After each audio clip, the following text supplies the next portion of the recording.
عظیم bag Chughtai کی کہانی۔ بھاگ گئی۔ منشی فراست علی ایک غریب گھر میں پیدا ہوئے مگر اپنی محنت سے صاحب دولت بن گئے۔ دوسرے بھائی احمد علی نے کچھ نہ کیا، جو کمایا وہ اڑایا، ہمیشہ غریب کے غریب ہی رہے۔ خدا کی قدرت کے لڑکا ہوا تو وہ بھی ایسا ہی ہوا۔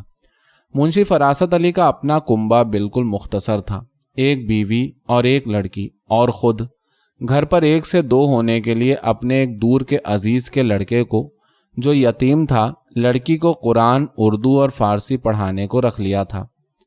عائشہ پر خدا نے سال بھر کے اندر وہ مصیبت ڈالی جو کسی پر نہ پڑے۔ ماں بیمار پڑی اور 10 دن میں رخصت۔ 3-4 ماہ بعد منشی فراست علی کی پرانی شکایت یعنی دمے کی بیماری نے ایسا زور باندھا کہ جوں جوں علاج کیا مرض بڑھتا ہی گیا اور 4-5 مہینے کے قلیل عرصے میں انتقال کر گئے۔ جائیداد جو کچھ تھی وہ بھائی اور لڑکے کے حصے میں آئی۔ لڑکی کا جائز ولی اب سوائے چچا کے کوئی نہ تھا۔ چچا کے گھر پہنچ کر اس نے اور ہی رنگ دیکھا۔ چچا کا لڑکا جو جوان تھا، تحصیل میں چپراسی تھا، مگر حال یہ تھا کہ کچھ عرصے سے بیکار تھا، کیونکہ وہاں سے برخاست ہو چکا تھا۔ بیوی کا مار مار کر اس نے برا حال کیا کہ غریب اپنے باپ کے گھر چلی گئی۔ جب کبھی آتی خواہ ماری جاتی۔ شراب کی بھی عادت تھی اور عموماً رات کے 11-12 بجے سے کبھی پیشتر گھر میں نہ آتا تھا۔ باپ بیچارہ خود پریشان تھا کہ کیا کروں۔ ایک لوتا لڑکا تھا، جو کچھ بھی کما کر لاتا بیوی کو دیتا، اور لڑکے کا یہ حال کہ ماں سے سب کچھ لے لیتا۔ غرض عائشہ نے گھر کی وہ حالت دیکھی جو کبھی سننے میں بھی نہ آئی تھی۔ گھر کا کام کاج کرتے کرتے وہ پست ہو جاتی تھی، مگر پھر بھی چچی ناراض ہی رہتی۔ جب سے وہ آئی اس کو پیسہ کوڑی کچھ بھی نہ ملا۔ باپ کے زمانے کے کپڑے پھٹنے کو آئے، مگر چچا یا چچی نے کچھ پرواہ نہ کی۔ ایک روز رات کے 11 بجے جب وہ سو رہی تھی، اس کی چچی نے اس کو جگایا اور آواز دے کر کہا کہ اٹھ کر کھانا دے دو۔ وہ سمجھ گئی کہ میاں فاروق علی آ پہنچے۔ کھانا لے کر گئی تو بے حد خفا ہوئے کہ ٹھنڈا ہے۔ دوڑی ہوئی بیچاری باورچی خانے میں گئی، آگ جلائی اور اس شرابی کے لیے کھانا گرم کیا۔ کھانا گرم کر کے سامنے رکھا اور پینے کے لیے پانی لا کر رکھا۔ کھانا عمدہ پکا ہوا تھا اور میاں فاروق اس وقت ترنگ میں تھے۔ کہنے لگے کہ عائشہ، یہ کھانا کس نے پکایا ہے؟ عائشہ نے کہا، میں نے ہی پکایا ہے۔ فاروق نے چپکے سے کہا، تب تو تم بڑی ہوشیار لڑکی ہو، میں اب دوسری شادی تمہارے ساتھ ہی کروں گا۔ عائشہ اب 15 برس کی لڑکی تھی۔ اس نے کبھی یہ لفظ کاہے کو سنے تھے؟ ایک سناٹے میں آ گئی، بدن سے پسینہ جاری ہو گیا اور فوراً وہاں سے سیدھی اپنے پلنگ پر پہنچی۔ روتے روتے سو گئی۔ رات کو اس نے خواب میں دیکھا کہ ایک بلا اس کی طرف پنجہ پھیلا کر بڑھ رہی ہے۔ اس کا بدن مکڑی کا سا ہے اور قد ہاتھی کا سا اور منہ فاروق کا سا۔ مارے ڈر کے سوتے ہی میں اس کی زور سے چیخ نکل گئی۔ چچی گھبرا کر پکاری کہ عائشہ کیا ہے؟ عائشہ نے کہا، کچھ نہیں، میں نے خواب دیکھا تھا اور ڈر گئی۔ عائشہ کو فاروق کی صورت سے نفرت ہو گئی تھی۔ وہ اس سے اس طرح ڈرتی تھی جیسے قصائی سے جانور ڈرتے ہیں۔ عزیز داری میں ایک موت ہو گئی تھی اور عائشہ کی چچی کو پرسے میں جانا تھا۔ چچا کھانا کھا کر کچہری چلے گئے۔ چچی نے کہا کہ میں تم کو نہیں لے جا سکتی، کیونکہ تمہارے نہ پیر میں ٹھیک جوتا ہے اور نہ کپڑے، تم گھر ہی پر رہو۔ فاروق آئے تو اس کو کھانا کھلا دینا۔ عائشہ کا یہ سنتے ہی دم نکل گیا۔ اس نے دبی زبان سے کچھ کہنا چاہا، مگر چچی نے کہا، نہیں، میں تم کو نہیں لے جاؤں گی۔ چچی کے چلے جانے کے بعد عائشہ کی عجیب حالت تھی۔ دروازے کی طرف کھٹکا سنتی اور سہم جاتی۔ اس کا ڈر کے مارے برا حال تھا۔ 12 بج گئے اور 1 بجنے کو آیا، مگر فاروق کا پتہ نہ تھا۔ وہ بہت خوش تھی کہ آج وہ نہیں آئے گا، کیونکہ اکثر ایسا بھی ہوتا تھا کہ صبح کا گیا ہوا بس رات کے 12 ہی بجے آتا تھا۔ اس کو قدرے اطمینان ہو چلا تھا، لیکن پھر بھی اس نے تخت پر لا کر کھانا قرینے سے رکھ دیا۔ پینے کا پانی اور لوٹا بھی لا کر رکھ دیا تاکہ اگر کہیں وہ آ جائے تو سب چیزیں موجود پائے اور مجھ کو سامنے نہ جانا پڑے۔